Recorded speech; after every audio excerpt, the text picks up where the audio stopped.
La parole est à notre collègue Laurence Harribey pour le groupe socialiste et républicain. Merci, Monsieur le Président. La Commission européenne vient de proposer une baisse des budgets de la PAC après celle de la politique de cohésion. Dans un jeu de rôle absolument parfait, le gouvernement s'y est opposé. Pourtant, il y a quelques jours, le commissaire Oettinger, auditionné au Sénat, soulignait un double jeu de la position française. Après avoir laissé entendre au Conseil européen de février 2018 que la France pouvait être favorable à un redéploiement des fonds européens vers les nouvelles priorités, aujourd'hui on crie au loup et en même temps, je dis bien en même temps, on bloque les contributions nationales. Comment justifier cette évolution contradictoire ? Comment allez-vous réussir à mener de front la défense de politiques dites de solidarité, PAC, cohésion, tout en prônant de nouvelles politiques, la transition écologique, les migrations, elles aussi facteurs de solidarité nouvelle. Ceci en refusant un budget communautaire plus conséquent, au-delà des 1,13 %. Bien, pour vous répondre, la parole est à Madame Nathalie Loiseau, ministre en charge des Affaires européennes. Vous avez la parole, Madame la ministre. Monsieur le Président, Mesdames et Messieurs les sénateurs, Madame la sénatrice Harribey, vous l'avez dit, la proposition de budget présentée par la Commission n'est qu'un projet. Elle prend en compte des nouvelles priorités nécessaires pour le budget de l'Union européenne, qu'il s'agisse des questions de sécurité, de défense, de gestion des migrations. Cette partie-là du budget, nous la soutenons.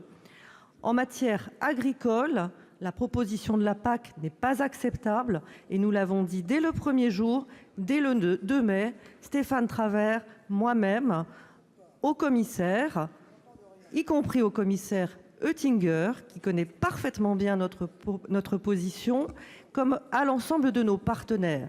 Cette proposition n'est pas acceptable parce que les baisses drastiques de crédit qu'elle impliquerait aurait un impact direct sur la viabilité de nombreuses exploitations agricoles.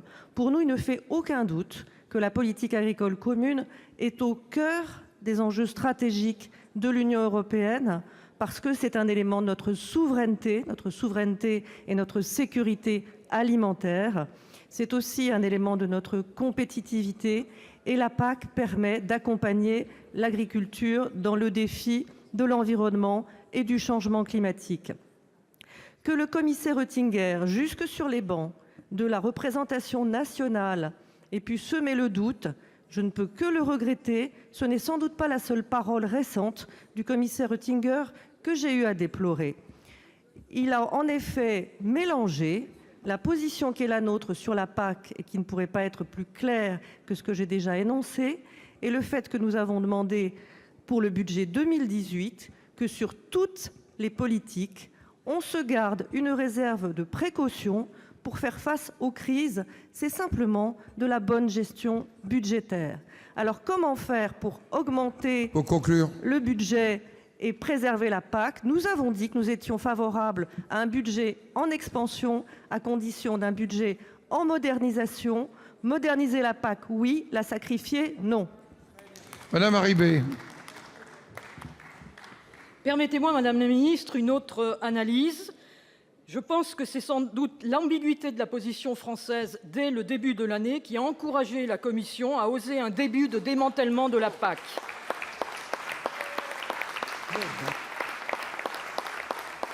Merci, Président, de tenir compte de... C'est aussi le résultat, cette fois plus collectif, d'un manque de vision et de choix sur la nécessaire réécriture du projet européen pour répondre aux nouveaux enjeux, mais aussi aux nouveaux modèles agricoles et alimentaires et à la résorption des fractures territoriales.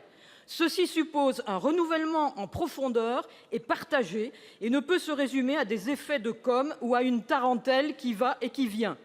À propos de tarentelle, avant l'improbable coalition populiste en Italie, il y a eu un gouvernement Renzi qui avait beaucoup de points communs avec le nôtre.